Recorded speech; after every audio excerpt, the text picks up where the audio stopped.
So, hello everybody. My name is Quentin Fazillo, and I'm very pleased to present you today the Flextable package. First of all, I have to apologize in advance for my French accent, but maybe you start to get used to it.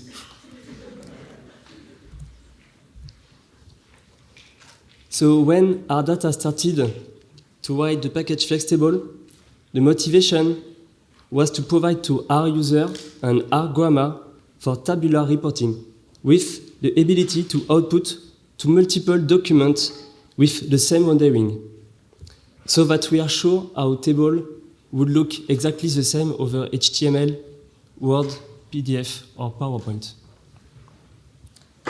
So the main goal of this grammar is to make it easy to understand and reproduce, even though it is possible to create complex tabula.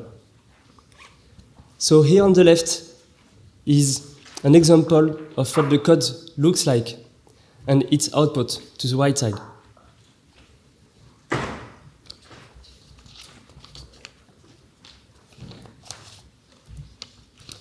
So let's have a quick overview of the package history.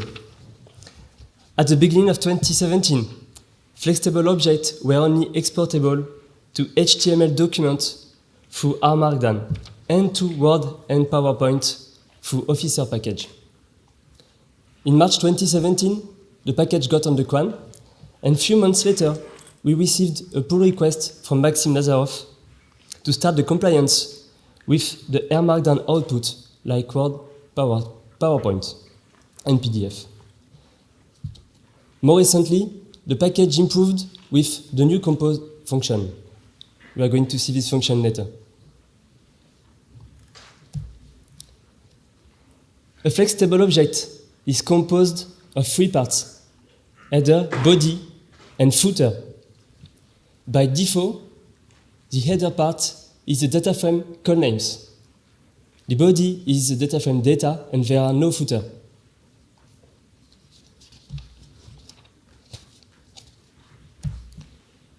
Thanks to the selectors I, J, you can select any row, columns, or range of cells to modify its content, layout, or format. On this example, I created the variable calls, which is a formula that contains two columns, height and volume. And then I can use this variable inside the J parameters to apply a background color and font color. Almost any functions from the package contains parameters I and J, and they can be specified with indices, formula, or character names. On this example, I created the variable rows, which is also a formula that specifies indices with height superior to 67 and volume inferior to 19. And then, on this selection, I perform the set formatting functions as the previous example. Of course, you can use both I and J at the same time.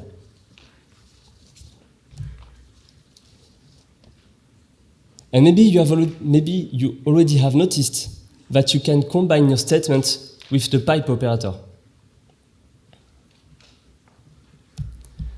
Now, let's speak about some of the format functions. A reminder to start. Every format functions can be used with the selectors we just seen. To give you a quick overview of the formatting functions, I will use this dataset Quakes. So here on the right is what my Flextable object looks like with the theme box. So to start, I apply the bold function in the second line. Then the italics function still in the second line. I change the font to Times, its size to 14, and its color to red. Now, we will see how to manage borders. So these are two helpers variables I created.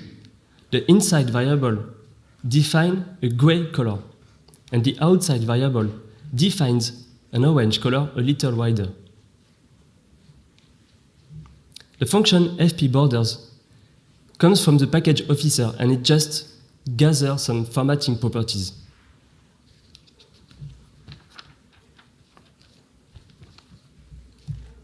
So now let's apply these variables to my flexible borders. So I apply the outside variable to my outer borders, and then the inside variable to my inner borders. So this, and a background color to the lines with mag superior to 5 at colon, lat, and long only. And I had this example just to show you that we can use selectors inside the formatting functions. So these were some of the formatting functions available, but others such as align, padding, or rotate are available.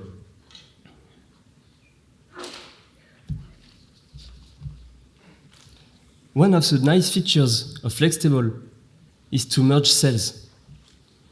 So let's see a very simple example to introduce you this concept. I will use this data frame containing 3 columns, letter 1, 2, and numbers. And this is, the basic representation with the theme box. So if I apply the merge v function, then a vertical merge is done. The same, but horizontally, with the merge h function. With the merge v function, you can use the g parameters to specify the columns on which you want to apply your merge. And for the merge h function, you can specify the rows.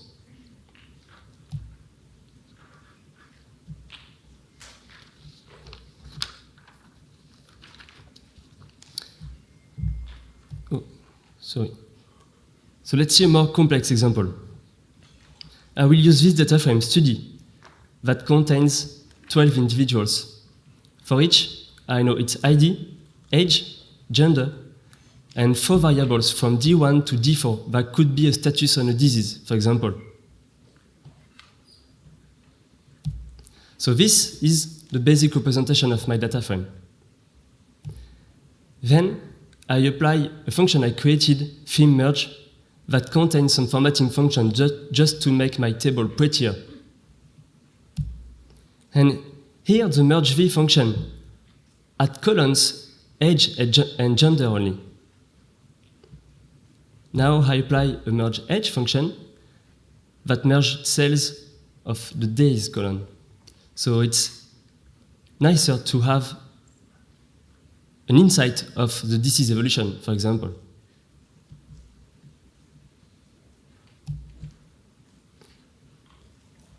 So now, let's speak about the header and footer part. On both header and footer part, you can define a whole data frame, add top or bottom lines, and you still can use format or layout function on it.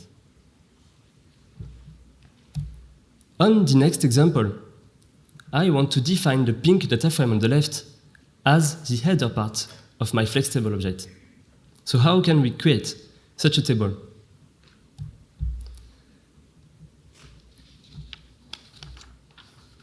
So first, we have to define the data frame header. Here, my header. Every column can be considered as a line, except for the first one here, call keys, that defines the mapping between my header and the body. So I initialize my Flextable object with the theme doc. And then I use the set header df function to replace the header part by my data frame. A good thing here will be to merge sepal, petal, and species cells. So I will use the merge functions we just seen.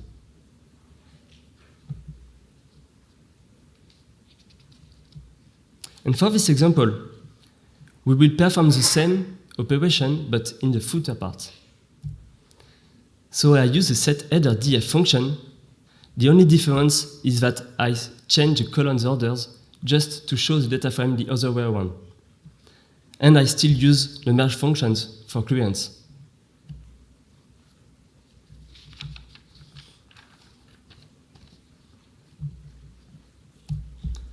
I also told you that we can simply add lines to header or footers. So on this example, I use the dataset air quality. So here's the default dataset. Sorry, the default flexible object. Then I apply the theme format function that applies some formatting functions, and I set the colon wind to orange when it's higher than 12 and green otherwise. So the idea here is to add footlines to give a description of the color code used. So I had 2 lines, wind superior than 12 and inferior. I made them bold, italics, align them to the right, and I apply my color change.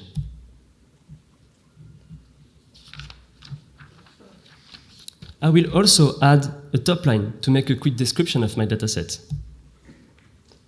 And I'm still able to use format function on the other part.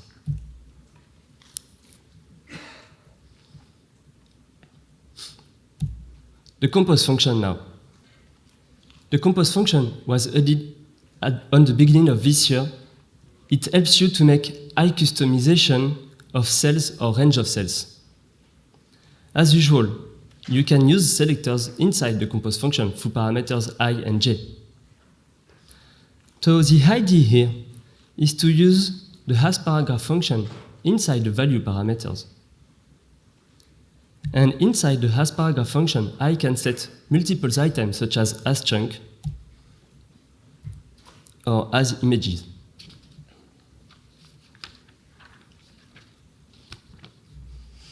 So now, let's make an example using this compose function. I got this table on the website atptour.com. So these are the best tennis players according to the number of service games won on grass courts.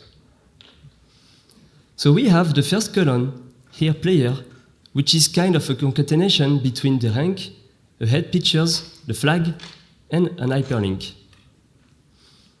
Then on other columns, we have the percentage, the games won, total games, and match.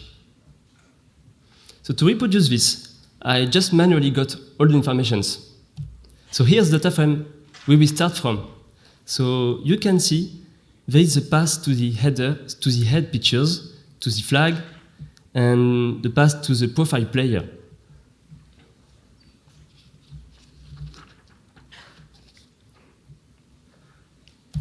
So I initialize my flex table with the columns I want to display and the order. Then I use the function theme ATP. I created this function to add footer lines, header lines, and also apply a bunch of formatting functions. And I tried to be as close as possible from the original table. So the next step now is to use the compose function. So I will perform my compose function inside the player column.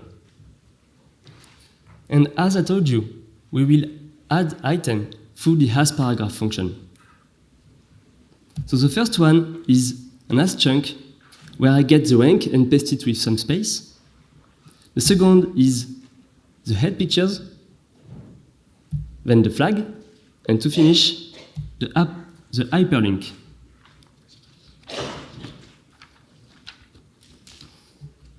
About our Markdown output, work has been done this year to make flexible object compliant with most of the R Markdown output types.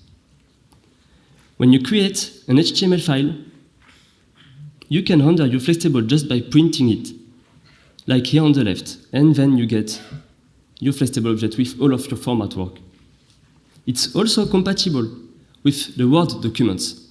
And if your table is too big to fit into one page, then it's splitted as much as needed. And by default, the column names appear at the start of each page. The same for PowerPoint. And I didn't mention that for both Word and PowerPoint, the tables are editable. For PDF document, flexible is rendered as an image. And to finish, you can use the multi-page rendering done by the PageDone package. So what about Shiny? of course, you can use Flexstable inside the Shiny application. I made this short example to show you how easy it is. You just need to define an output variable with the render UI function and print it in the UI part with the UI output function. The only trick here is to use the HTML tools value function to print your Flexstable object.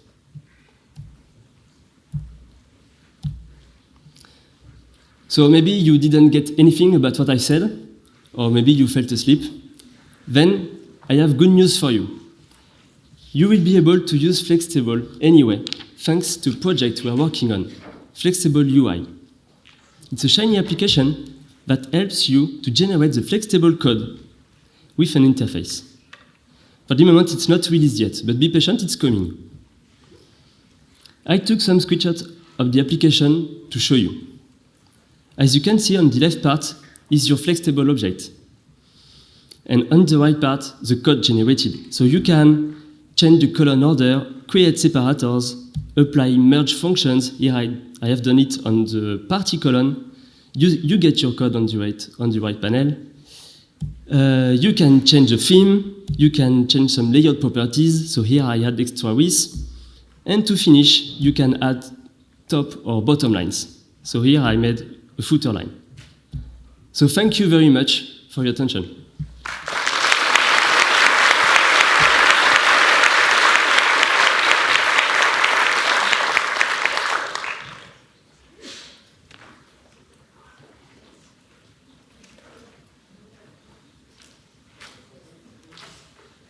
I think we could probably take just one question if we've got one. The microphone should be coming to you just in the middle here. Yeah. Thank you. It's a really great package.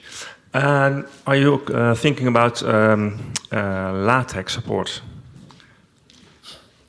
So I didn't mention LaTeX exactly, but so as you can see, the package now has a lot of features, and this is actually one of the few features we would like to add soon.